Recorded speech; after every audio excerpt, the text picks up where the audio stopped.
안녕하세요. 임태순 교수입니다.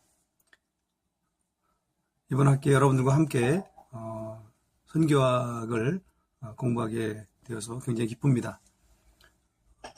오늘 첫 강의니까 먼저 저에 대한 소개를 좀 잠깐 하고 또 제 수업에 대해서 소개를 하도록 하겠습니다. 저는 그 현장 선교사로서 96년부터 95년부터 지금까지 사역을 하고 있습니다.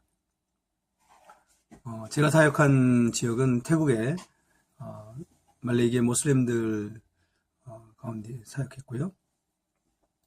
지난 4년 반 정도는 이제 본부의 대표로 부르심 받아서 본부 사역을 했습니다. 제가 속한 단체는 GMP 개척선교회라고 하는데요. 한국 토착 선교단체로서 선교사 수는 한 350명 정도, 443개국에 흩어져서 사역을 하고 있고, 또 한국교회 안에서 좋은 평판을 받는 그런 단체입니다. 저는 뭐 학자는 아니지만은 현장 사역자로서 또 선교 행정을 감당한 경험을 가지고 여러분들에게 선교학에 대해서 함께 배워가는 그런 시간을 가지려고 합니다. 제가 지금 태국에 있을 때부터 이 강의를 했으니까 5번째 정도 하는 것 같은데요. 이 미드웨스턴 이 강의 초창기부터 제가 했는데요. 저는 굉장히 이 강의를 즐기고 있고, 또 이 강의를 통해서 만난 학생들을 통해서 저도 많은 것을 배웠습니다. 그 다른 신학교와 다르게 이제 현장에서 사역하시는 분들이 많기 때문에 또 저희들이 인터넷으로 이렇게 모이기 때문에 한계도 있지만 여러분들이 가지고 있는 다양한 배경과 경험들이 나눠지면서 다른 그 신학교에서 그 경험할 수 없는 또 특별한 하나님의 축복이 있는 것 같습니다. 이번 8주 동안도 즐거운 그런 경험이 되었으면 좋겠습니다. 오늘은 첫 주니까요. 이 선교학 이 강의에 대한 간단한 개요를 좀 소개하고 또 첫 주 과제물에 대해서 소개하는 형태로 시간을 인도하겠습니다. 저희 과목은 이제 뭐 여러분 아시지만 8주 동안 진행이 됩니다. 8주 동안 선교학의 주요 주제라고 할 수 있는 선교의 정당성, 또 선교의 성경적 기초, 또 선교가 행해야 할 과업, 또 선교에 참여하는 사람들의 소명, 선교와 교회의 관계, 또 선교와 문화와의 관계, 그리고 이제 우리가 행하는 선교의 전략적인 그런 면들, 뭐 이런 주제를 중심으로 함께 여러분과 시간을 갖겠습니다. 마지막 주는 학기말 고사하고 이제 텀페이퍼를 제출하는 것으로 마무리가 됩니다. 뭐 앞에서도 말씀드렸지만 인터넷 강의라 수업 강의실에서 우리가 하는 수업만큼 이제 대면에서 충분한 토론을 못하는 것은 참 아쉽지만 뭐 다른 방법을 통해서 계속 저희가 교류를 하고 또 여러분들이 스스로 이 선교학이라고 하는 과목을 공부할 수 있도록 그렇게 안내를 하겠습니다. 실라버스에 잘 설명이 되어 있지만 본 수업을 참여하기 위해서 한 6가지 정도의 과제가 있습니다. 첫 번째 가장 매주 해야 되는 과제가 독서 보고서 과제입니다. 제가 이제 그 실라버스상에 해당 주에 읽어야 할 교과서 분량을 명시했고요. 또 여러분들의 리딩하고 또 그 답변을 돕기 위해서 제가 독서 보고서를 독서 책을 교재를 읽고 거기에 해당되는 내용을 설명할 수 있도록 제가 질문을 좀 제시를 할 겁니다. 교재 내용을 이제 정리하는 것과 또 그 읽은 내용에 대한 본인의 생각을 표현하는 두 가지로 그렇게 진행을 하시면 될 것 같고요. 두 번째는 이제 포럼식 토론방 운영입니다. 제가 매주 초에 이제 그 토론방에 토론 주제를 또 어떤 경우에는 거기에 대한 참고 자료를 올릴 겁니다. 여러분들이 그 주제와 또 제가 올려드리는 자료를 보고 그 질문에 대해서 여러분들의 이야기로 여러분들의 그 의견을 자유롭게 써서 정리해서 해당 주간 목요일 자정 전까지 업로드를 시켜주시면 됩니다. 그리고 이제 그 목요일날 다 이제 업로드가 된다고 가정할 때 목요일날 밤부터 토요일까지 이틀 동안 다른 그 학우들이 올린 글을 읽고 2개 이상 여러분들이 거기에 대한 답글, 리스폰스를 올리는 그것이 이제 숙제입니다. 그래서 토요일날 자정 전까지 이제 그게 마무리 되어야 하고요. 세 번째는 이제 학기말고사죠. 중간고사는 없습니다. 그러나 학기말고사를 치르게 되는데요. 저는 오픈북 형태로 하려고 합니다. 제가 이제 그 실라버스 일정표에 나와 있는데 숙제 그 시험 문제를 이제 그 해당 시간에 올리면 여러분들이 그걸 들어가서 보시고 24시간 이내에 그 주어진 과제에 대해서 뭐 자료들을 참고하고 해서 그 학기말고사에 대한 답을 작성해서 그 캔버스에 업로드를 해주시면 됩니다. 24시간이라는 시간이 주어지긴 하지만 여러분들도 뭐 또 일도 하셔야 되고 주무시기도 하시고 해야 되니까 시간이 이렇게 많은 건 아니지만 오픈북 형태니까 자유롭게 자료를 참조하시면서 답을 작성하실 수 있게 되기를 바랍니다. 제게 중요한 것은 여러분 자신들의 생각입니다. 그리고 이제 네 번째 텀페이퍼죠. 여러분들이 석사 과정이기 때문에 매 학기마다 텀페이퍼를 아마 제출할 텐데 그 페이퍼 작성 요령에 따라서 하시되 제가 실라버스에 그 텀페이퍼 주제들을 제시해 놨습니다. 그것 중에 하나를 선택해서 여러분이 텀페이퍼를 작성해 주시면 됩니다. 혹시 여러분들이 그 주제와 관계없이 여러분 스스로 다루고 싶은 주제가 있으면 저한테 이메일을 보내주십시오.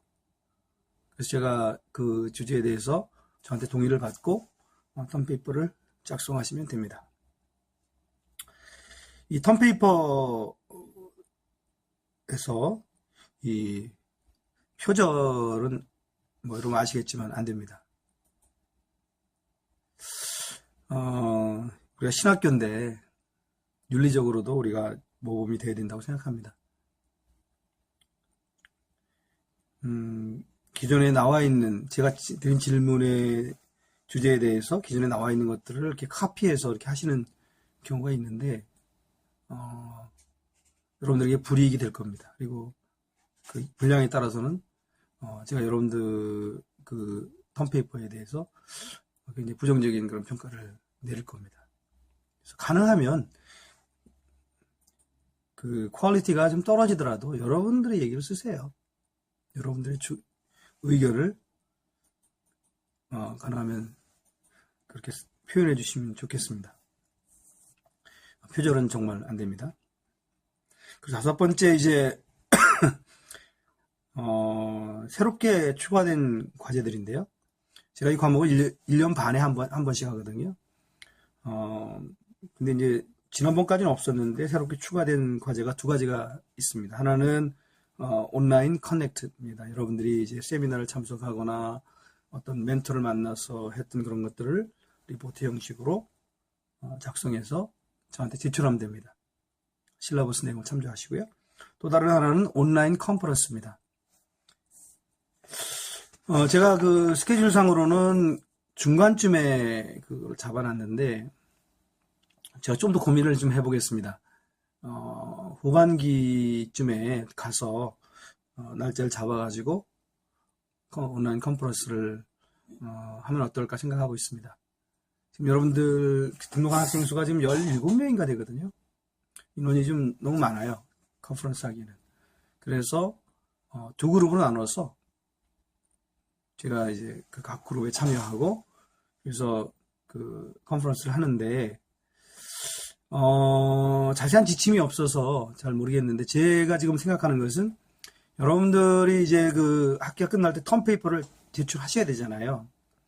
그러니까 조금 일찍 이걸 시작을 하셔서 텀페이퍼에 대한 어떤 그 드래프트 어느 정도 아웃라인이나 기본적인 내용을 그리고 본인이 그 주제에 대해서 하기 원하는 그런 주장을 담아서 뭐 한 5분 정도 다른 학우들과 함께 이렇게 발표하는 그런 그 시간을 가질까 생각하고 있습니다.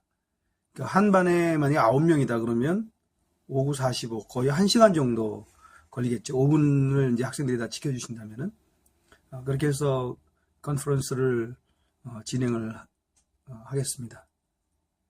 저도 안 해본 거고 또 여러분들이 각처에 흩어져 가지고 시차가 서로 안 맞아 가지고 어떻게 할지 잘 모르겠는데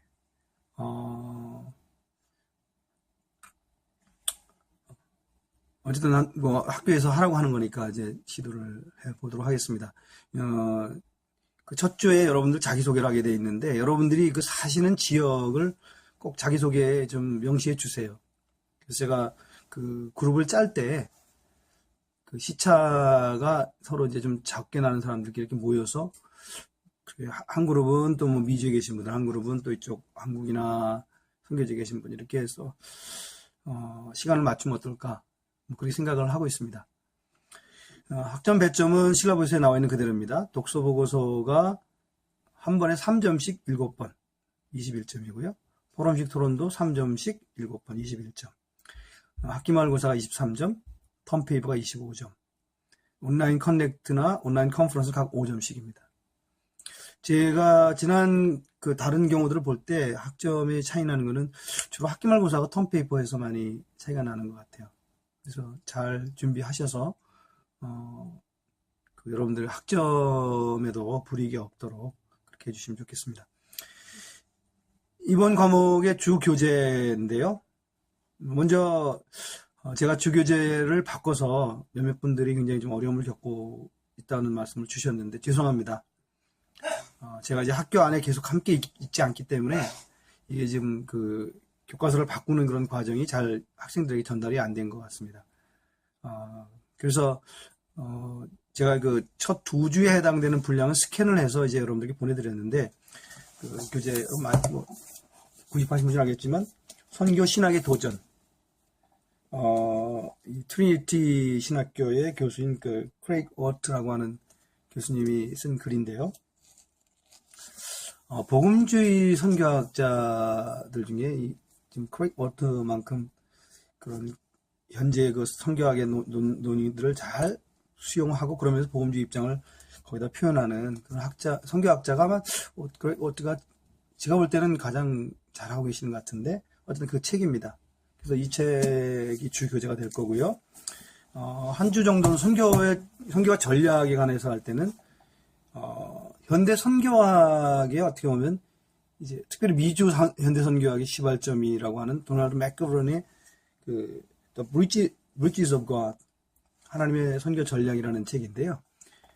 이 책은 여러분들이 뭐 선교를 하면 뭐 더더욱이나 그렇고 또 그리스도인으로서 꼭 한번 읽어보면 좋을 그런 책입니다. 그래서 제가 이걸 교재로 넣었습니다. 2개의 교재를 사용할 거고요. 제가 그 성경 도전 첫 두 주치 리딩 분량을 이제 이메일로 보내드렸는데 혹시 못 받으신 분이 있으면 제 이메일로 알려주십시오. 그러면 제가 그 스캔한 부분을 여러분들 보내드리겠습니다. 저작권 문제가 있기 때문에 여러분들이 교재를 받고 난 이후에는 사실 그 스캔 파일은 파기를 시켜주시기를 부탁드립니다. 자, 이제 마지막으로 이번 첫 주에 그 제가 드리는 2개의 과제에 대해서 조금 부연 설명을 하고 첫 만남을 마치겠습니다. 독서보고서는 선교신학의 도전 제3장에 해당되는 부분입니다. 선교의 정당성이라는 주제인데요. 실라버스에 나와 있지만은 그 교재를 읽고 워드 프로그램으로 또 A4G 분량, A4G 그 용지로 2페이지 정도 분량으로 보고서를 써주시면 됩니다. 저는 사실 A4G가 좋은데요. 미주에서는 또 레터지를 주로 쓴다고 하니까 여러분들 중에 혹시 레터지를 기준으로 해서 제출하시는 분들은 또 그대로 제가 받겠습니다. 마감 시간은 이제 1월 21일 자정 전까지고요. 이 본문 이해를 돕고 또 여러분 독서보고서 작성을 돕기 위해서 제가 그 캔버스상에 독서보고서를 위한 질문을 몇 개 올려놨습니다. 이번 주일날 자정 이후로 여러분들 보실 수 있는데, 첫 번째 그 질문은 뭐냐면은 오늘날 기독교 선교가 직면하고 있는 도전들입니다. 그리고 그 도전들에 대한 우리 기독교인들의 답변에 대한 겁니다.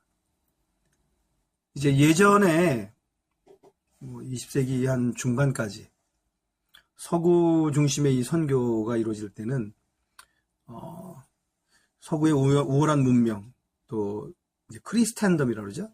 기독교 문명이 자연스럽게 그렇지 않은 그 비서구 지역을 향해서 이 문명과 복음과 기독교가 퍼져가는 것을 선교로 그렇게 이제 당연시했는데, 20세기 중반 이후에 이제 많은 나라가 서구의 이 식민주의, 제국주의 그런 그 지배를 벗어나고 독립하게 되고, 또 자국의 문화와 또 종교와 또 그런 사상들이 이제 부활하고, 그것이 세계화라고 하는 그런 추세 속에서 같이 이렇게 얽히면서, 사실 오늘날은 기독교 선교에 대한 그 질문을, 도전을 많이 제기합니다. 우리 한국 사회도 그렇죠. 제가 대학생 시절만 해도 캠퍼스에서 이제 학생들 만나서 예수님에 대해서 전하고, 또 예수님을 모르고 또 자신의 죄의 문제, 구원의 문제에 대한 해결이 없을 때 도전도 하고, 그래서 이 예수 그리스도를 믿도록 이렇게 설득을 하는 그것이 통했죠. 그리고 그것에 대해서 뭐 이렇게 반발이 심하진 않았는데, 지금 뭐 한국 사회만 봐도 이제 그렇게 하면 오히려 복음에 이제 장애물이 되는 그런 시대가 됐습니다. 제가 이제 사역하던 태국이라는 지역도 마찬가지입니다. 태국은 이제 주종족이 이제 불교죠. 불교 사회도 마찬가지고, 제가 일했던 한 말레이기 한 500만, 600만 정도 이제 그 무슬림들이 있는데요.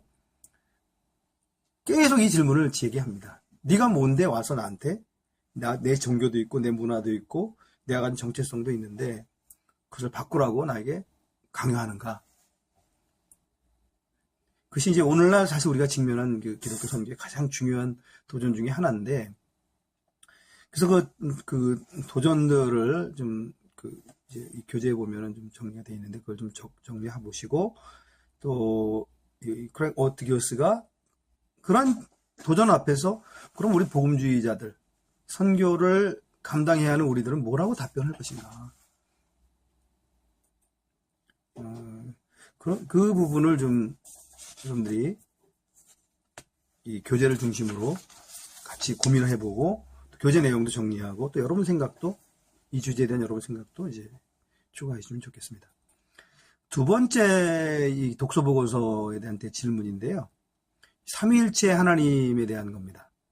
예전에는 이제 선교는 교회가 주체다, 이렇게 교회가 위임해서 선교사가 선교한다 이렇게 생각했는데, 오늘날 대부분 이제 복음주의 선교학자들은 이제 교회가 아니라 삼위일체 하나님이 선교의 주체고, 그 하나님의 그 권위 아래에서 우리가 선교한다. 소위 하나님의 선교. 그것이 이제 대부분 다 이제 공감이 되어 있는데, 예전에 이제 에쿠메니컬 개념이었는데, 복음주의 선교학자들이 대부분 이제 이 삼위일체 하나님의 선교 개념을 받아들였습니다. 그래서 이 교재에 나오는 오티교스가 설명하는 삼위일체 하나님의 선교가 뭔지, 또 왜 복음주의 선교학자들이 이 새로운 어떻게 보면 에큐메니컬, 옛날에 저희들이 좀 거부했던 관점인데요, 그걸 다시 수용을 해서 그 복음주의 선교학을 설명하는지에 대해서 여러분들이 정리를 하실 수 있으면 좋겠습니다.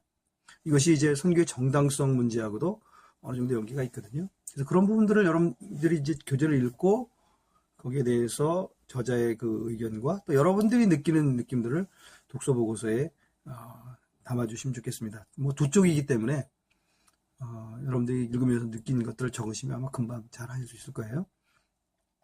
두 번째 이제 포럼식 토론방 질문인데요. 나중에 이제 열어보시면 알겠지만 이번 주 토론방 과제는 이 교재에 198부터 204쪽의 내용입니다. 그리고 그 마지막에 보면 203, 204쪽에 보면은 케이스 스타디가 있어요. 이게 선교의 정당성의 문제를 한번 생각해 보게 되는 그런 케이스가 이제 나오거든요. 그래서 그 내용을 읽어보시고, 특별히 이제 203, 204쪽에 나와 있는 사례를 읽어보시고, 거기에 대한 여러 생각을 한번 좀 정리해서 올려주시고, 또 그 스토리의 주인공인 엠버 자매에게 만약에 사람들이 이제 그 엠버 성경 헌신자인데 엠버 자매는요.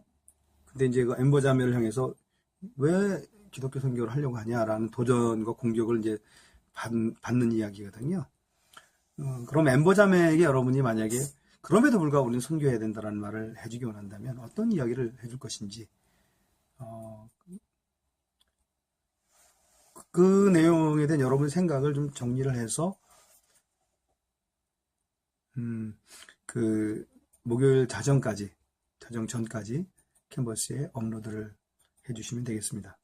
그리고 이제 토요일 전까지는 다른 분 글들을 읽고 거기에 대한 반응을 또 두 번 해주시면 되겠습니다. 저도 이제 가능하면 계속 그 토론에 참여하도록 하겠습니다. 첫 주 수업인데요. 여러분 모두 수업 적응에 어려움이 없으시길 바라고 또 이 선교학을 공부하는 시간들이 여러분들에게 즐거움이 되고 또 하나님의 마음을 이해하는 그런 시간이 되기를 바랍니다. 다시 한번 여러분 그 자기를 소개하는 글, 그 자기가 살고 있는 지역, 그리고 이제 사진을 캔버스에 꼭 업로드 해 주시기 바랍니다. 날씨가 한국 굉장히 차거든요. 여러분 연말연시 건강 유의하시고 또 다음 주에 뵙겠습니다. 만나서 반갑습니다.